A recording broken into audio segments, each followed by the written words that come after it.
Salah. Salah besar. Aku tuh istri kamu, Mas. Harusnya kamu serahin semua uang kamu ke aku untuk aku kelola. Bukan malah kasih ke ibumu. Sinta meraung. Kesal sekali rasanya saat tahu suaminya memberikan seluruh uang ke sang ibu. Bukan ke dia yang notabene-nya istri dari Adi. Kalau begini lantas bagaimana? Jatahnya bagaimana? Jangan teriak bisa tidak sih?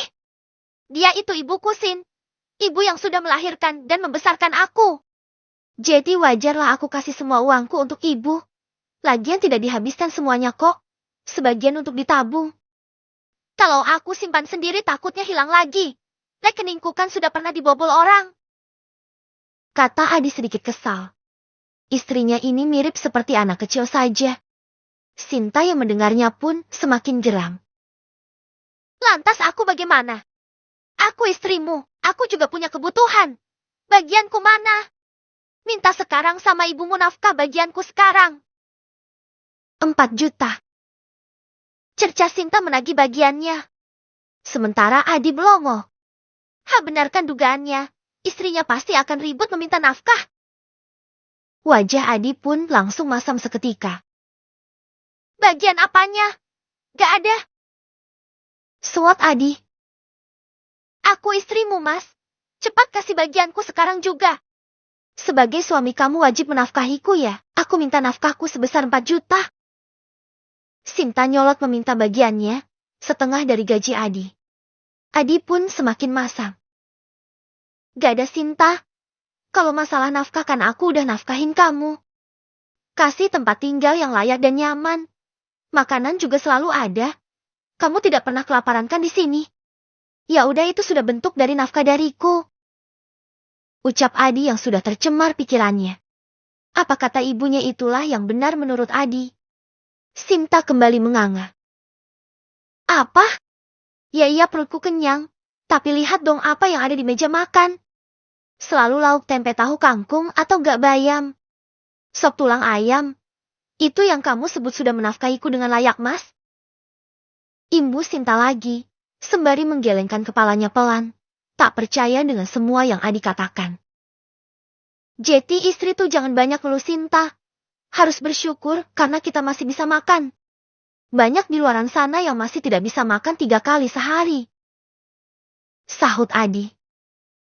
Bedalah, mereka itu miskin. Lah kamu. Kamu itu seorang pengawas pabrik. Gajinya 8-10 juta. Pokoknya aku gak mau tahu ya, Mas. Aku minta jatah bagianku, setengah dari gajimu. 4 juta. Kalau gak. Brak. Ucapan Sinta terpotong karena tiba-tiba pintu dibuka dengan sangat kasar. Adi dan Sinta kaget lalu menoleh. Ternyata Bu Indahlah pelakunya. Bu Indah terlihat berkacak pinggang dengan mata yang membola sempurna. Kalau tidak apa? Mau minta cerai? Ya udah. Kamu ceraiin aja di si Sinta itu. Jadi istri kok banyak nuntutnya. Semprot Bu Indah dengan mata menatap garang. Sinta menganga tak percaya. Ya tadi dia memang hendak mengancam akan meminta cerai dari Adi. Sinta pun menoleh ke arah suaminya. Ia menunggu bagaimana tanggapan suaminya itu. Benar Sin kamu mau minta cerai? Adi malah bertanya dengan mimik wajah yang menyebalkan di mata Sinta. Yakni wajah yang sama sekali tidak merasa berdosa. Ya, benar. Kalau kamu gak kasih uang nafkah untukku, aku bakal minta cerai, Mas. Kata Sinta mengancam. Adi mengerjak. Oh ya udah. Kalau maumu begitu Sinta. Ucap Adi enteng sekali. Sinta menganga, sementara Bu Indah tersenyum puas. Sedari tadi Bu Indah menguping pertengkaran anak dan menantunya. Bukan menguping juga sih. Tapi bagaimana ya, suara Sinta keras banget sih jadi terdengar sampai luar kamar. Bu Indah yang kebetulan menonton TV pun jadi mengecilkan suara TV dan lebih memilih mendengarkan Sinta yang berteriak-teriak minta jatahnya. Untung aku gercep kuasai gaji Adi. Benarkan dugaanku. Si Sinta ini meminta semua gaji anakku. Dasar maru. Batin Bu Indah. Mamas kamu kok gitu? Tanya Sinta dengan rasa yang tak percaya. Ya habis. Kamu susah diaturnya. banyak nuntut juga. Sahut Adi. Tapi itu hak aku, Mas. Aku istri kamu. Liris Sinta. Miris sekali Sinta sampai mengemis yang sudah menjadi haknya itu. Sama seperti Nea dulu. Hak apa sih? Anakku tuh udah menyediakan semuanya untukmu, Sinta. Makanan dan tempat tinggal. Soal makanan kamu tenang aja.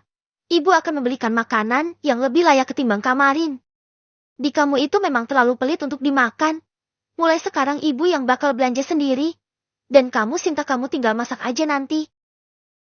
Timbrung Bu Indah. Bu, kebutuhanku itu tak hanya itu. Okelah kalau ibu yang ngatur keuangan untuk kebutuhan rumah ini. Tapi tetap aku minta jatah aku. 3 juta aja. Aku juga butuh buat perawatan, beli skincare, dan lain-lain. Ucap Sinta mengalah. Yang penting ia mendapatkan bagiannya. 3 juta juga sudah cukup. 3 juta ditambah gajinya sendiri yang 2,5 juta. Jika digabungkan, ia akan punya uang 5,5 juta di per bulannya. Bisalah ia foya-foya dan setengahnya lagi ia simpan. 3 juta dasmu, gak ada ya Sinta? Kebutuhan rumah ini tuh banyak. Belum lagi biaya sekolah adik-adiknya Adi. Kalau kamu pengen beli apa-apa ya pakai uangmu sendirilah. Kamu kan juga kerja. Tolak Bu Indah mentah-mentah. Enak saja minta uang 3 juta. 3 juta itu kan mau ditabung. Bu Indah sudah merinci semua uang Adi. 1 juta jatah Bu Indah. 1 juta untuk uang bensin Adi. 1 juta untuk jatah sekolah anak-anaknya dan 2 juta untuk belanja kebutuhan rumah. Dan sisa 3 juta untuk ditabung. Jika Adi dapat bonus ya bakal buat Bu Indah lah. Bisa ia buat belanja-belanja baju atau enggak ia belikan emas. Bu jangan maruk. Gaji Mas Adi itu besar. Aku cuma minta 1/4-nya saja loh. Ucap Sinta memaksa. Kamu yang maruk Sinta. Itu uang 3 juta tuh buat ditabung. Di masa depan nanti buat buka usaha kita. Sisanya buat kebutuhan kita sehari-hari. Kalau kamu minta itu, uang kita mana bisa menabung? Benar kan, Di? Semprot Bu Indah. Adi mengangguk. Ibu benar. Sin kamu gak usahlah minta-minta duit. Itu duit mau ditabung sebagian. Sebagian lagi buat kebutuhan sehari-hari. Kamu kalau pengen skincare ya beli aja pakai uangmu. Kamu kan kerja dan punya uang sendiri. Adi membenarkan perkataan sang ibu. Sinta meremas kepalanya sendiri. Kenapa Jeti begini sih? Sin, kamu jangan nuntut ini dan itu. Tunggu kita Jeti kaya dulu baru deh kita bisa kasih kamu uang buat jajan. Kita tuh ada rencana buat buka usaha. Tidak mungkin kita kerja ikut orang terus. Kamu pikir kerja sama orang tuh enak? Sudah ya jangan ribut lagi. Pokoknya nurut. Imbuh Adi lagi. Bener yang dikatakan Adi Sinta. Kamu jangan banyak nuntut. Jangan Jeti kayak Nea yang banyak kemauan. Jangan sampai buat ibu benci kamu lah Sinta. Kamu tuh harus jadi istri soleha yang menurut sama suami dan mertua. Dijamin surga balasanmu. Udah ya jangan ribut soal gaji lagi. Karena mulai sekarang ibu yang mengatur semuanya. Timpal Bu Indah kemudian pergi dari kamar anaknya. Dan masuk ke dalam kamarnya sendiri. Sedangkan Adi langsung merebahkan tubuhnya di kasur tanpa memperdulikan perasaan Sinta. Sinta mengepalkan kedua tangannya era relak. Ia marah tapi tak bisa melawan. Andai bukan karena anak ini butuh status. Udah ku tinggalkan kamu Adi.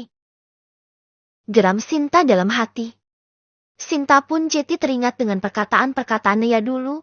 Yang mengatakan kalau Adi tuh suami yang pelit dan egois.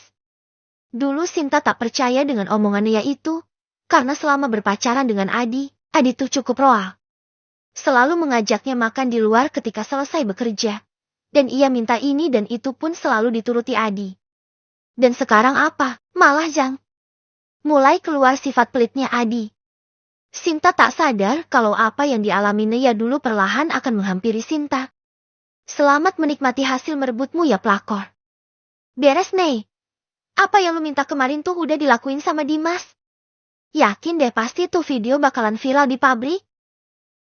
Lapor Nanda dalam sebuah pesan singkatnya. Naya tersenyum miring setelah membacanya. Terima kasih ya Endea. Lu emang bestie ter the best yang gue punya. Balas Naya. Ah bisa aja lu. Gue yakin 100% nih. Si Adi dan Sinta pasti bakalan dipecat. Lawang yang kemarin aja mereka dikau tegur keras oleh atasan dan mendapatkan SP1 kok. Apalagi yang ini, yang udah jelas menjadikan tempat kerja menjadi tempat mereka berbuat zina. Balas Nanda lagi. Naya menyeringai, tapi ia belum bisa tersenyum puas sebelum melihat hasil dari usahanya ini. Usaha untuk menjatuhkan mantan suami. Menurutnya hukuman dari Tuhan terlalu lama menghampiri keluarga itu. Jadi tidak salah juga kan jika ia mempercepatnya. Maafin aku ya Adi. Ini tuh bentuk balasan kecil dariku. Gumam Naya. Ia baru saja selesai mengirimkan cuplikan video itu kepada Rehan, anak tetangganya yang juga bekerja di pabrik tempat Adi bekerja. Ya, bukan lewat tangannya secara langsung. Tetapi Naya mengirimkan cuplikan video itu kepada Rehan dan beberapa orang yang bekerja di pabrik itu dengan menggunakan nomor baru. Ia meminta tolong pada suami Nanda untuk menyebarkannya ke beberapa orang yang bekerja di sana juga. Salah satu ialah si Ratu Julid dan biang gosip di pabrik tersebut.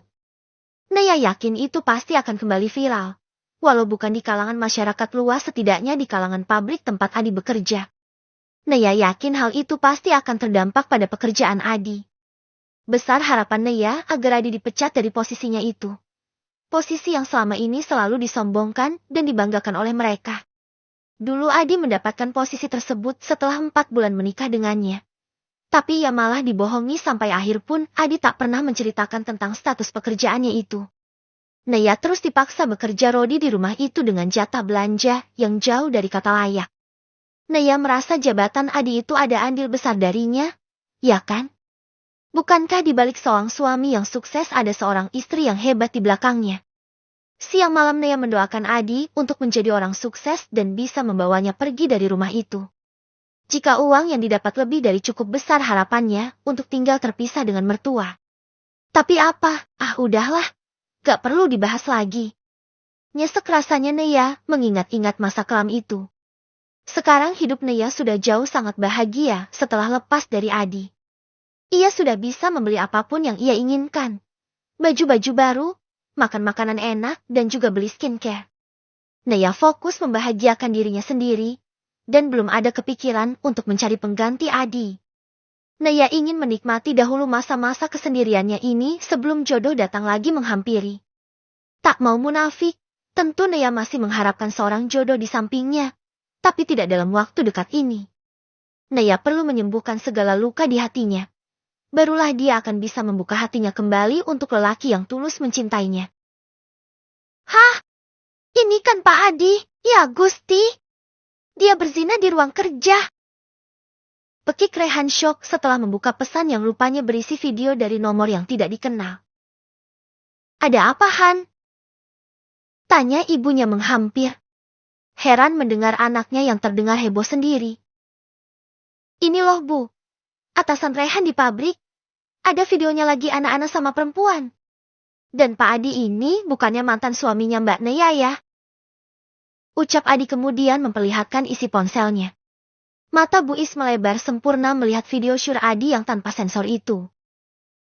Duh Gusti, beneran itu tuh suaminya Naya? Mantan suami maksudnya? Ah, apa jangan-jangan karena ini Naya cerahin Adi ya? Karena Adi selingkuh?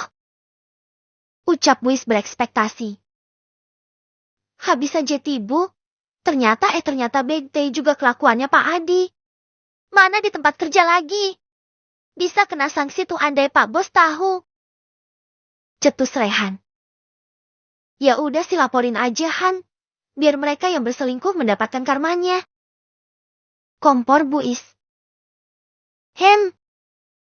Rehan mengangguk-anggukan kepalanya saja. Setelahnya Rehan pamit untuk berangkat bekerja. Di kediaman Adi, pagi ini Adi dan Sinta sedang perang dingin. Lebih tepatnya Sinta yang mendiamkan Adi. Ia masih kesal dengan semua yang terjadi. Kenapa dia malah tidak mendapatkan apapun setelah jadi istrinya Adi? Kalau begini sia-sia dong dia menggoda suami orang ini.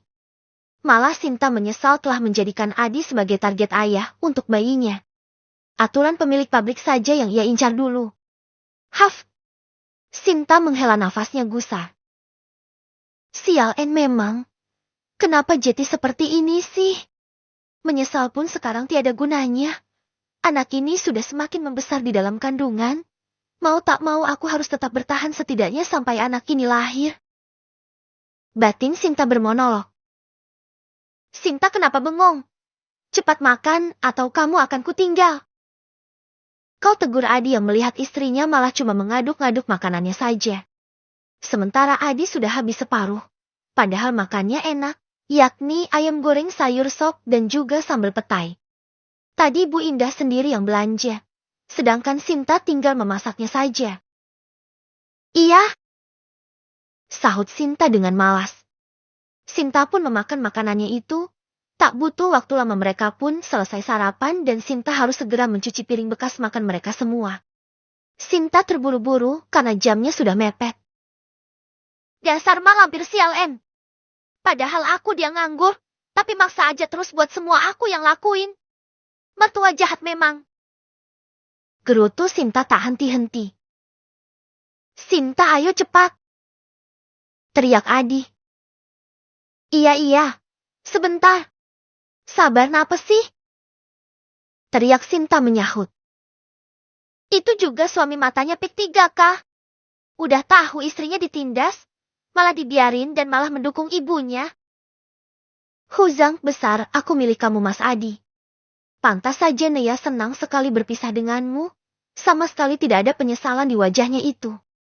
Malah kulihat dia semakin glowing saja. Sinta misu-misu tidak jelas. Selesai dengan pekerjaannya Sinta pun keluar dan menghampiri suaminya. Lama banget sih. Omel Adi. Sika, kamu lihat sendiri tadi ibumu itu nyuruh aku untuk nyuci piringnya Mas. Harusnya kamu bilangin ke ibu kamu juga dong. Setidaknya pekerjaan rumah tuh dibagi 2. Aku tuh capek ya Mas sebelum berangkat beres-beres dan masak dulu. Pulang bekerja pun juga beres-beres masak juga. Aku tuh manusia Mas, bukan robot. Akhirnya Sinta mengeluarkan juga semua unek-uneknya. Setelah selama ini diam dan menahannya saja. Tapi lama-lama diam pun dia jadi tak sanggup. Ini tuh terlalu berat. Sudah jangan banyak ngeluh. Itu tuh memang tugas seorang istri Sinta. Banyak pahalanya. Sudah ayo berangkat. Hampir telah nih. Seperti biasa, Adi selalu menyepelekannya. Tanpa dia sadari kalau tidak akan ada wanita yang betah lama-lama menjadi istrinya. Bahkan Sinta pun menyesal dan berencana akan pisah setelah anaknya itu lahir. Aku gak mau tahu ya Mas. Gajian bulan depan pokoknya aku mau dibelikan mesin cuci. Aku tuh capek jika semua dikerjakan semuanya pakai tangan. Sinta mulai menuntut. Sika, udah. Banyak maunya kamu Sinta. Bentak Adi mulai menstater motornya. Dengan wajah cemberut Sinta pun naik di jok boncengan. Dan brem. Adi melesatkan motornya itu dengan cepat. Karena sudah terbongkar juga hubungan mereka, kini Adi tak malu lagi membonceng Sinta sampai parkiran. Lantas keduanya langsung masuk ke dalam pabrik dengan santainya. Tapi ada yang aneh, setiap orang yang melihat kedatangan mereka menatapnya dengan pandangan sinis. Ada apa sih? Kok gitu amat lihatnya? Gumam Sinta terheran-heran. Mas. Sinta menoleh pada suaminya. Udah abaikan aja, mereka pasti iri dengan keromantisan kita. Sahut Adi cuek, sama sekali tidak peduli dengan pandangan bahawannya. Adi berlalu naik ke lantai 3 di mana ruangannya berada, sedangkan Sinta masuk ke dalam lainnya. Artis birunya udah datang. Sambut mereka setelah kedatangan Sinta. Sinta mengerit heran. Gimana Sin? Menggoyang suami hasil merebut? Enak ya? Enak dong, tapi ngomong-ngomong goyanganmu hot juga ya? Tanya salah satu rekan kerja Sinta. Kalian ini ngomong apa sih? Tanya Sinta tak mengerti. Halah pura-pura belum lu. Video lu udah viral tahu gak? Ngerebut suami orang? Dasar pelakor. Tudingnya menunjuk tepat ke arah wajah Sinta. Sinta meradang. Apa maksud lo? Gue bukan pelakor ya. Berang Sinta yang dikatai pelakor. Ya mana ada pelakor mau ngaku. Ya gak sih guys? Hahaha. Sementara Sinta hanya terbengong-bengong. Kenapa mereka bisa tahu kalau aku pelakor? Batin Sinta yang mengakui dirinya seorang pelakor. Hei, kok wajah lo gitu sih? Jangan-jangan lo gak tahu video lo itu ya? Hih, jijik banget tahu gak? Seru salah satu dari mereka. Video? Video apa yang lo maksud? Sika, coba buka deh media sosial lo. Lagi trending topik tahu gak lo di aplikasi TokTok? Cetusnya. Penasaran dengan video yang dimaksud, Sinta pun segera membuka media sosialnya. Dan alangkah terkejutnya Sinta saat melihat video syurnya dengan Adi tersebar luas di TokTok. Lagi trending topik malah viral. Ini